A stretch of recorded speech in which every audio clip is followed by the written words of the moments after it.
You are the universe.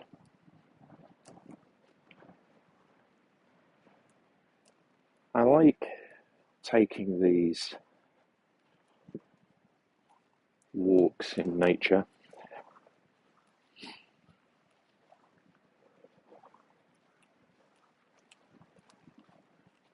because it reminds the self of what the self is.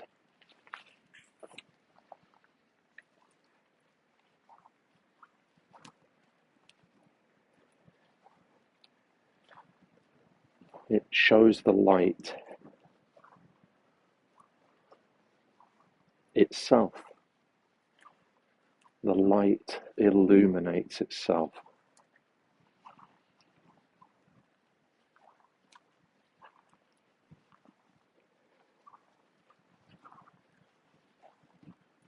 If you find your mind busy, full of thoughts, noisy, a walk in nature and just listening to it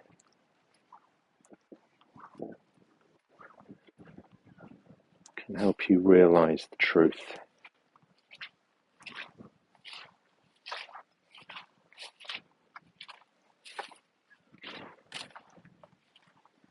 Because ultimately,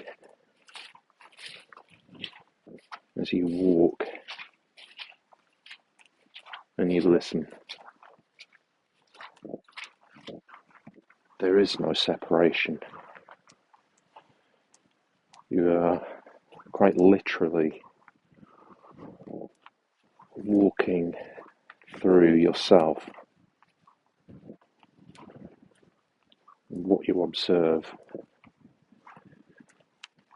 is you.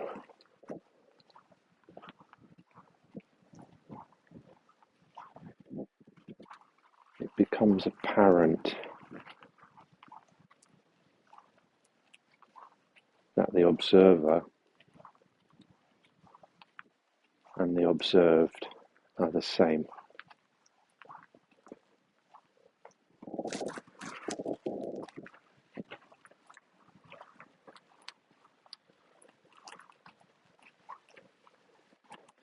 And if you have that noisy, busy mind, it can sometimes feel never-ending. It feels like that is reality, that never-ending internal chatter. It can feel sometimes that that's where you have to live, and that's what your experience must be. But getting out into nature and just listening reveals a hidden truth.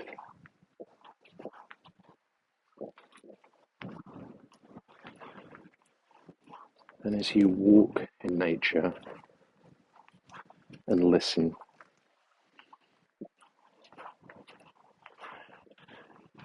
it becomes apparent there are no judgments by nature. There's no intention or unease from nature. It just is. It is simply being. It's not forcing its agenda onto anybody or anything. It's not dissatisfied with what is.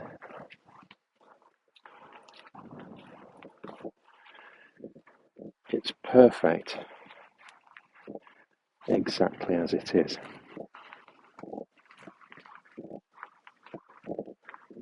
And you are that.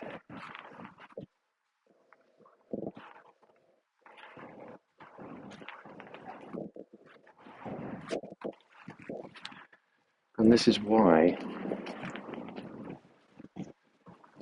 when walking in nature,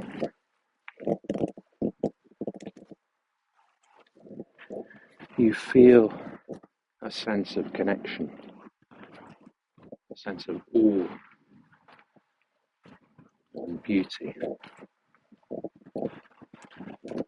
a sense of something bigger and greater than you are.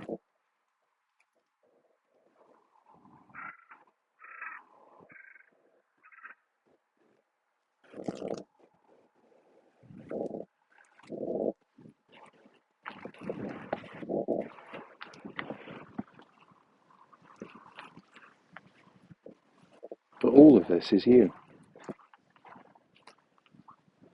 You're not separate to this.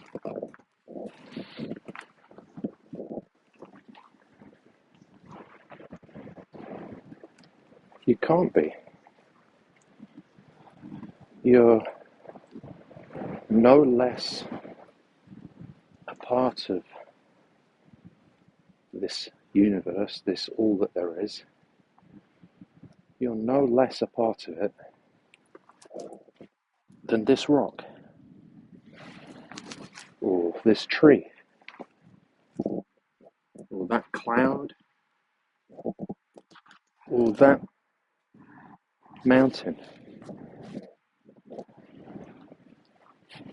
It's the same.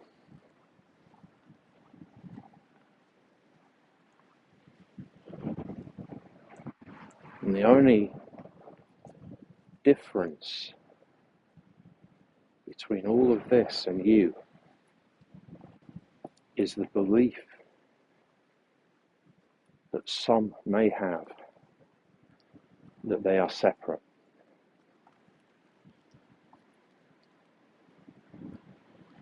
That there could somehow be all of this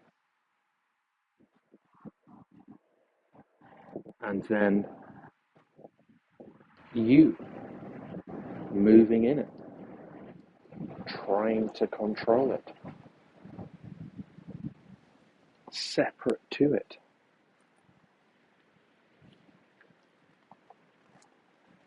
But you're not separate to the universe.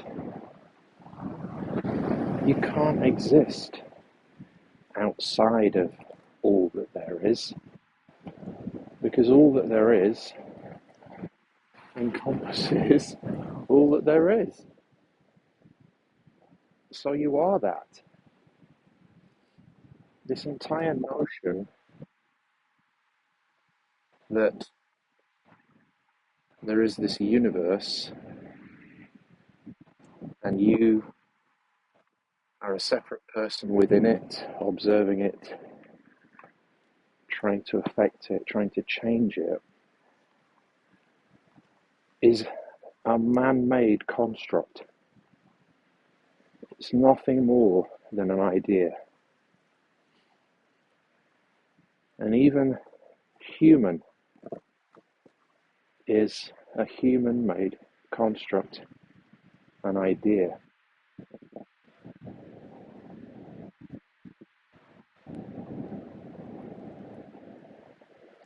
These ideas of separation, this is a tree, this is a field, those are clouds,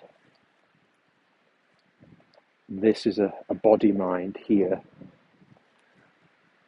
These ideas, while useful for communication purposes and categorizing things, are not based on truth.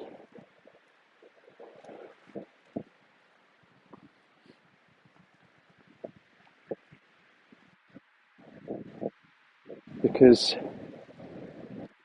even a single tree or a single leaf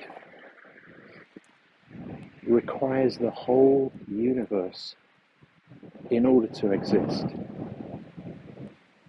Requires all that is in order to be.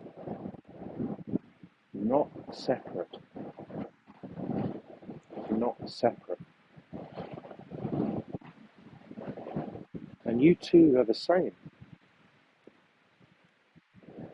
You are just an aspect of all that there is. You're not a separate entity moving around within this and observing this. You are this.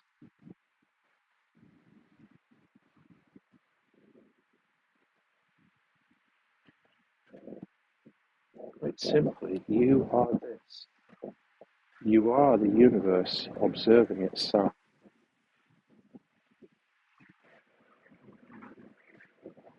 Why then, you may ask, does all that there is create this sense of separation within the body-mind? Because, of course, even the separation, or the sense, or the illusion of separation, is also, like everything else, included in all that there is. So why?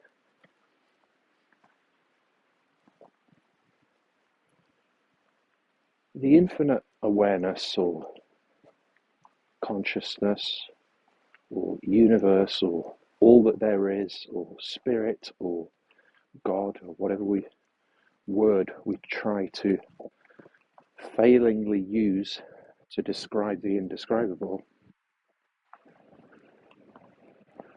whichever word that we use,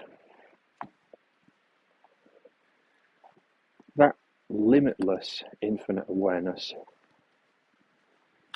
gets narrowed, gets contracted in the form of the body-mind. And with that contraction and that narrowing, the world of appearances is born.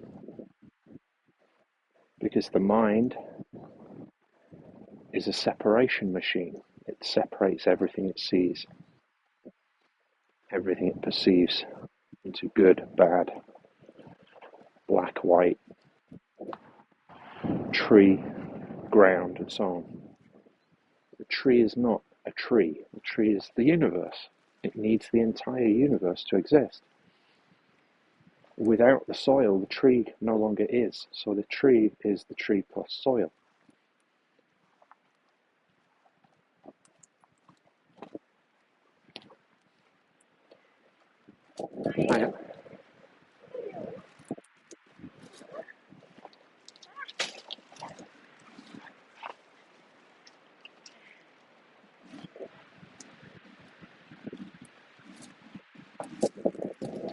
So everything is dependent on everything else. And the Buddhists have a great metaphor for this, which is a spider's web with 1,000 dewdrops on it.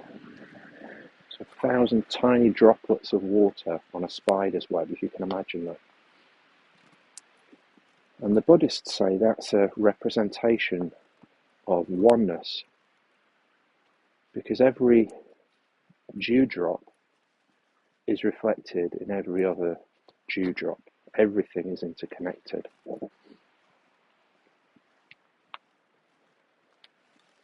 So as we look at this tree,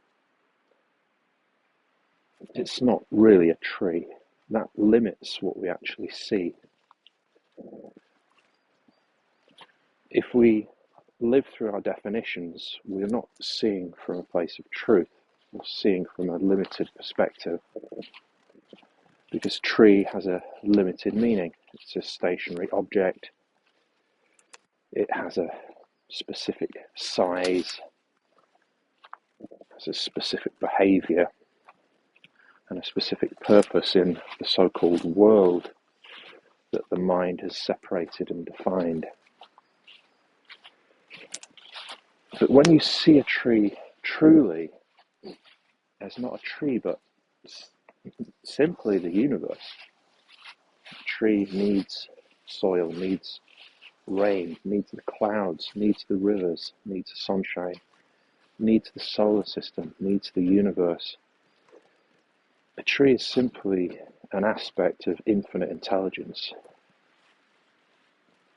It is no separation. It is not a separate thing. And when it's viewed like that, you can view it with a real sense of wonder at the beauty and the love and the intelligence contained within it. Because it's now viewed without limits and constraints.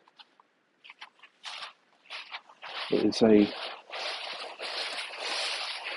simple aspect of the universe.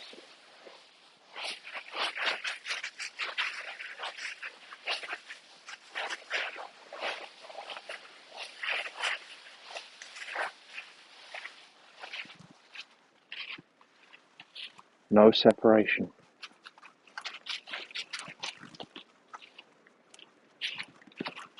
So whereas previously you might look at the tree and say, oh, that's a tree, it's of a certain height, it's normal, I see these all the time. When viewed through that lens of restriction and separation, when viewed through the open eyes of truth,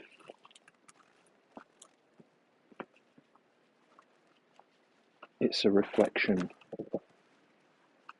of the wonder of the universe.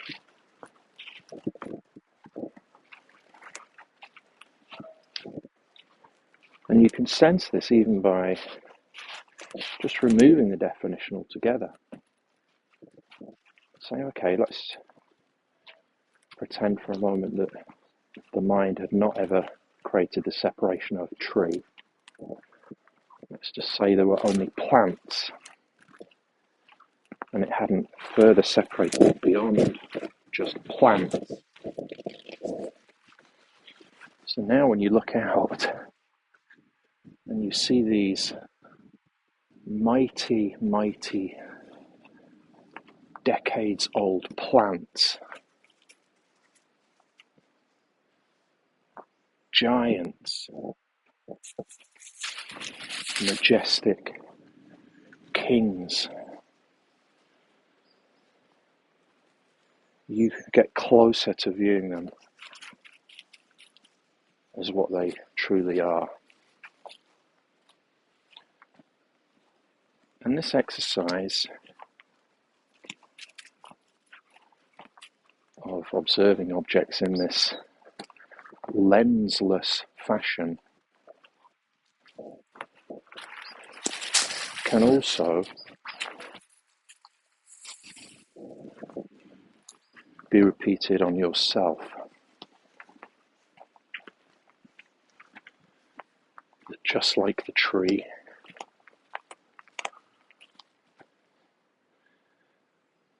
you are not limited. You are not separate. Just like if we took this tree and removed it from the ground, like this one, eventually it would cease to be a tree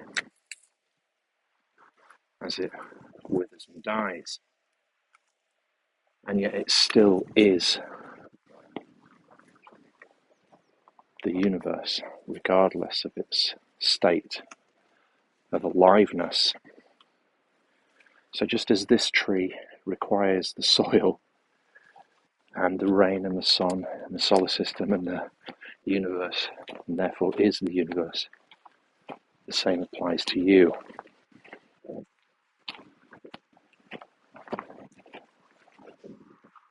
on this day that was arbitrarily decided to be called a Saturday,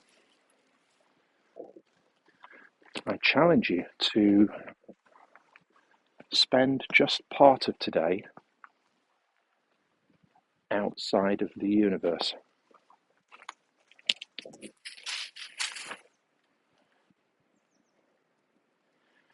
Try, if you can, to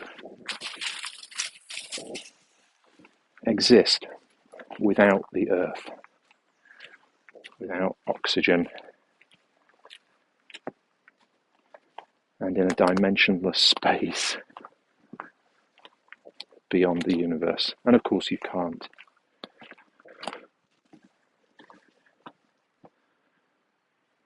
Because you are this.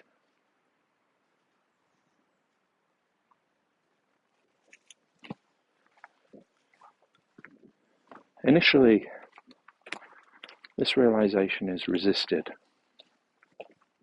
through fear, through ego.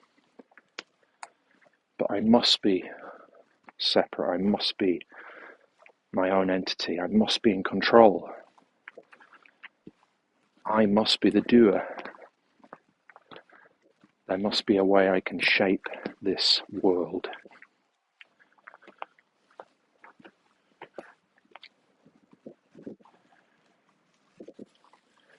But the truth is, you are the world.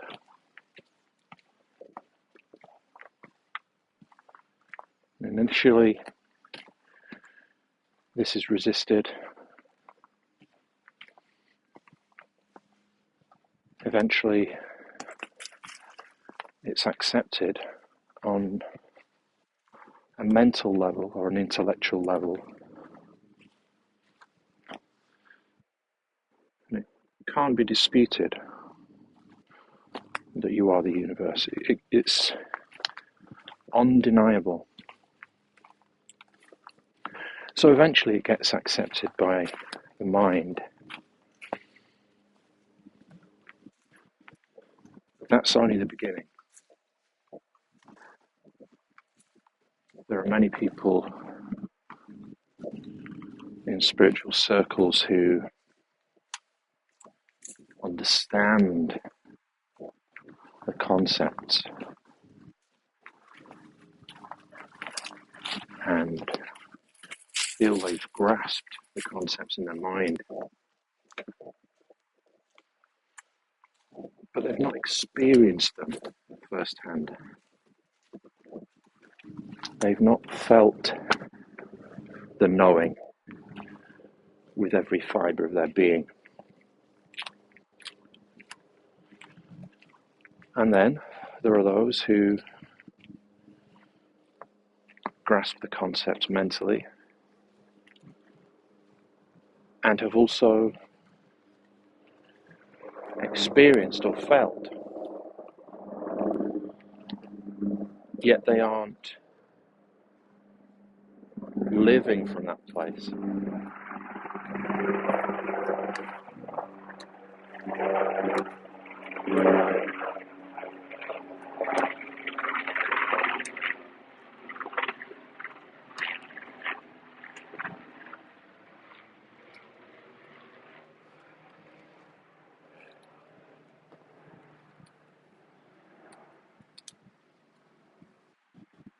And some people flop between the two,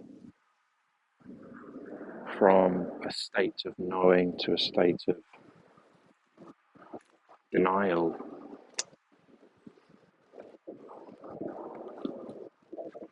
And finally, this knowing is both deeply experienced, but also fully embodied. It's not a state. It's not an emotion. It's not a feeling.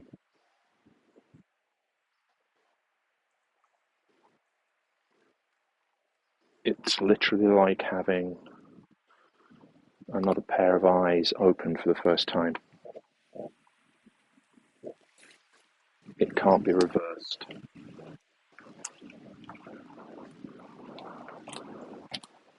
thereafter it's always known and always seen. Now, this misconception before this shift, for those that haven't undergone the shift into this, that somehow everything is blissful amazingness thereafter.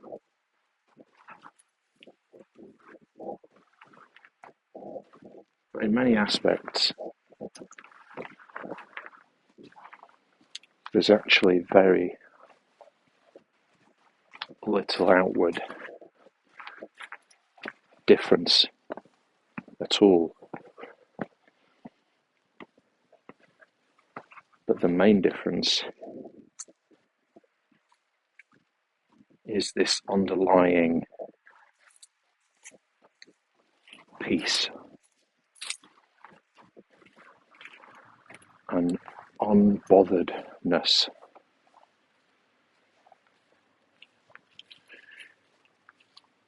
So emotions still occur, experiences still occur, and sensations and perceptions, of course, still occur. But they occur within an undisturbable peace.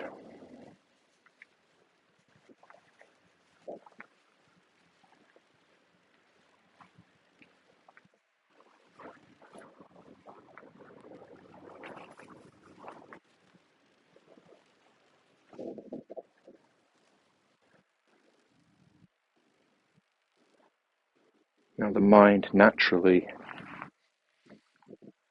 wants to know how to do this.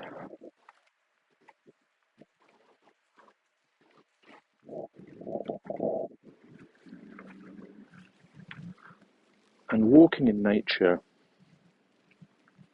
and just listening does appear to help.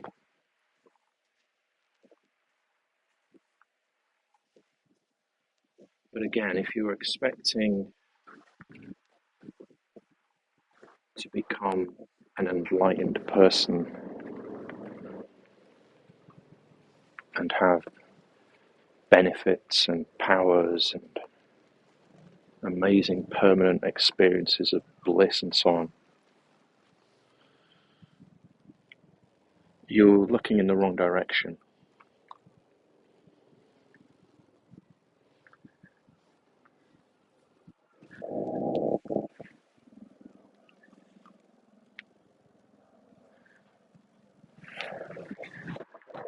Because enlightenment doesn't happen to a person. Enlightenment is the realization there was never a person there in the first place.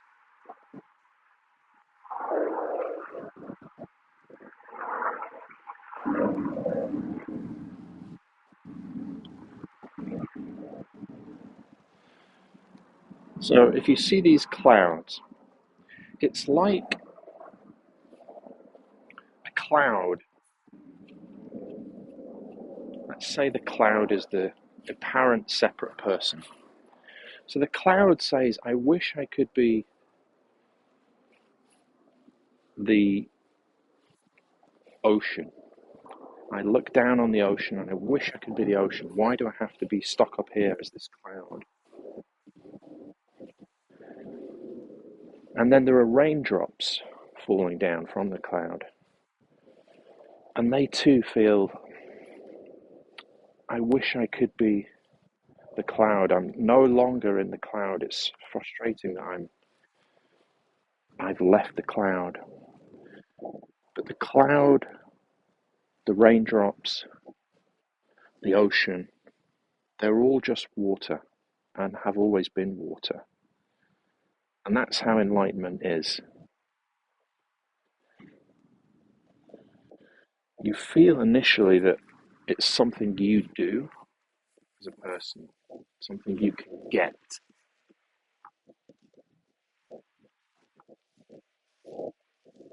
But as awakening unfolds, the idea of the person is destroyed completely.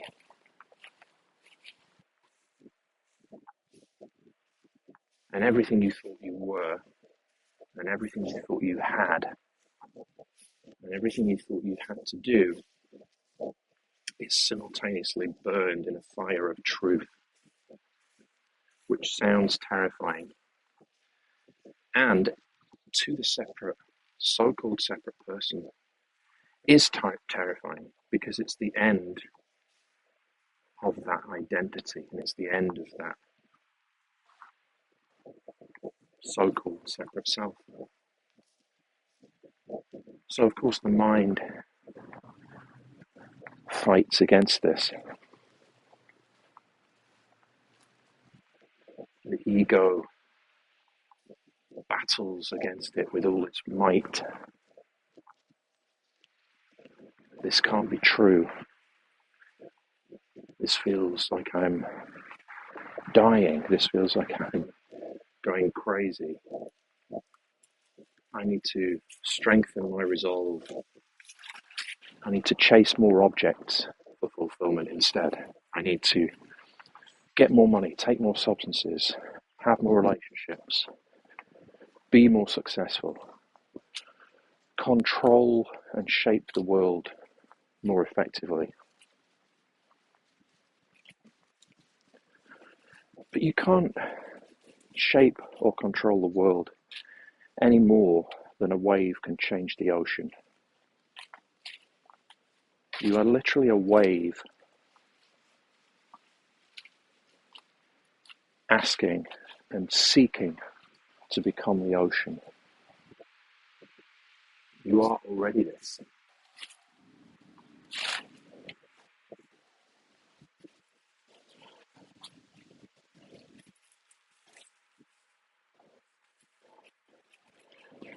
Shlomo says, if there is no person, and I feel the world, therefore only me exists. No, this is not solipsism. This is not denying the world. It's not denying the body-mind. All of it exists. The illusion is that it's separate. The illusion is that you're separate to all that is, not that you don't exist at all. So remember, an illusion is never something non-existent. If you go to see a magician and they do an illusion of a disappearing elephant, the elephant is still there. At the first instance, the magician is real, and the sheet covering the elephant is real. It's not that it's unreal, it's the illusion is unreal. So we're not saying that the world is non-existent or that you are non-existent. It's just you're not what you thought you were. You're not separate. Over the decades that I've been helping people, people come to me in all kinds of circumstances, many of which are quite desperate or seemingly desperate for the individuals. And just last week, somebody reached out to me and said, I'm really struggling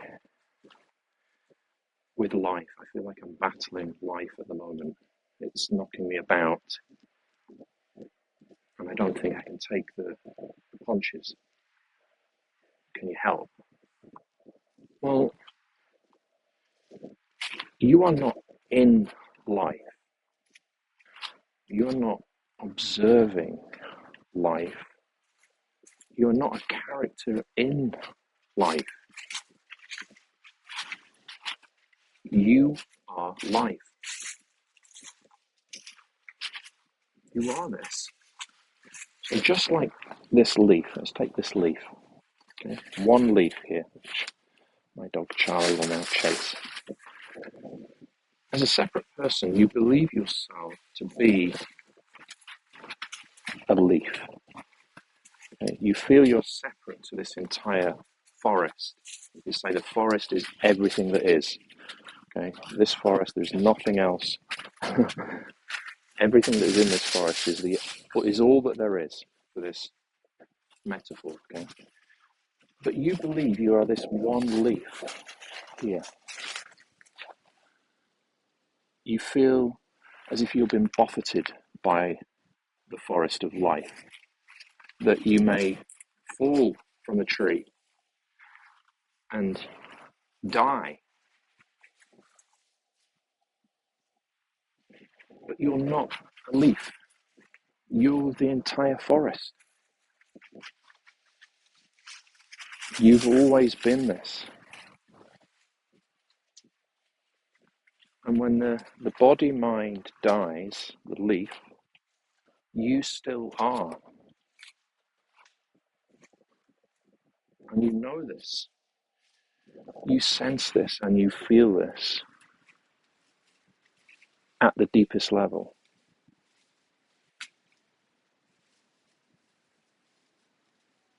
You sense that you have been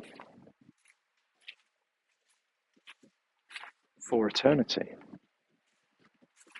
That there are twinklings of remembrance of certain things. That when you sense this oneness, even though as the body-mind it may be the first time you've experienced it, it doesn't feel new. It feels like, I remember. I remember.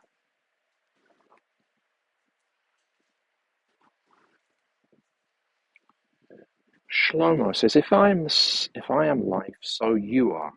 Yes? So we are the same. Well, we are the same.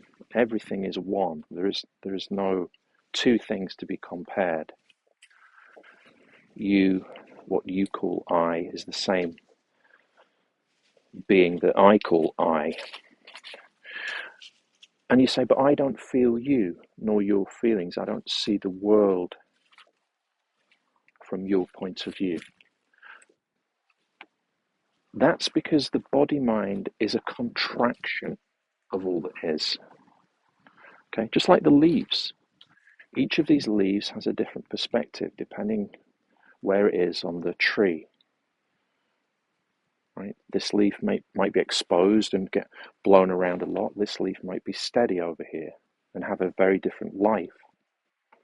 But guess what? When you zoom out, they're not a leaf at all, because a leaf cannot exist in its own right. They are forest. So just like you are not a body-mind, you are life. It's the same. The body-mind is a contraction of the infinite, a narrowing of all that there is. And the mind acts as a separation machine that divides that infinite awareness into unique experiences and unique thoughts. But that's not what you are. You are not that. You are the source of all of this. You are the original, all-encompassing awareness, or the forest in this example.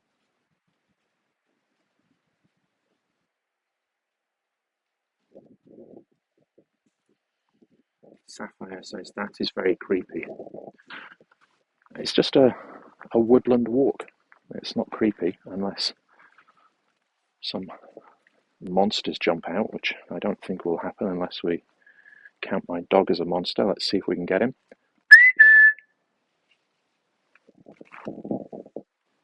Here he comes.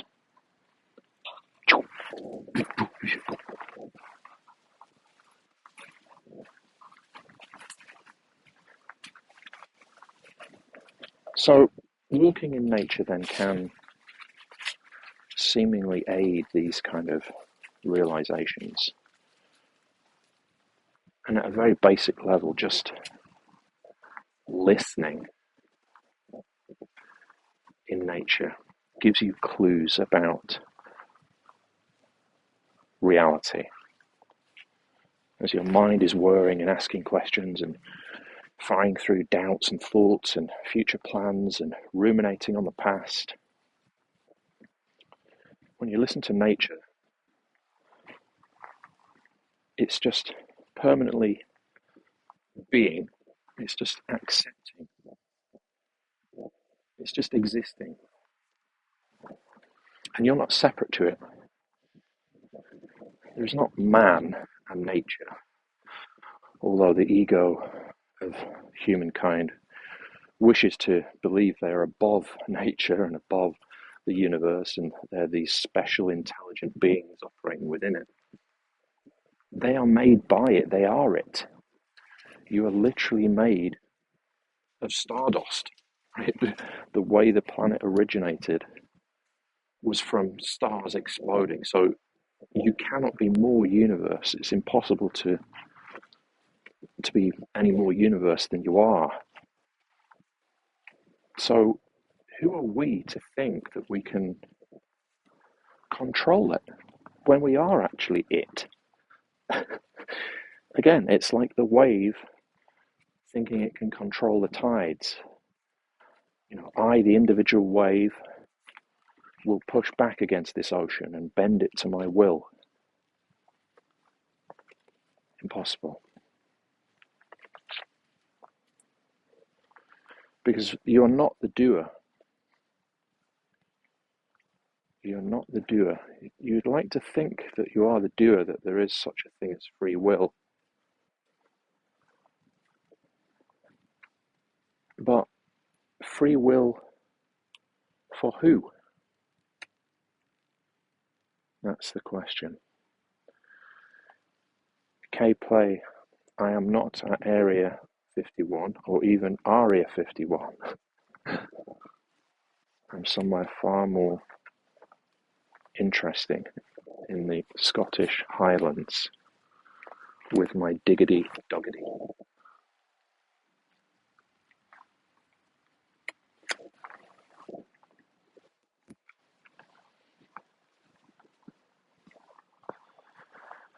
So as you go about your day today, just try to observe without definitions and labels.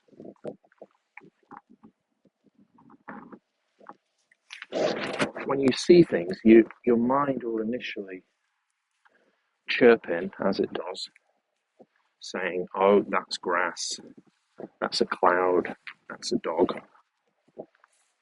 But just try for parts of today to observe and look out into the world without labels, without definitions. Because those have literally just been made up arbitrarily. They are not the truth of what the thing is. And you need to look deeper.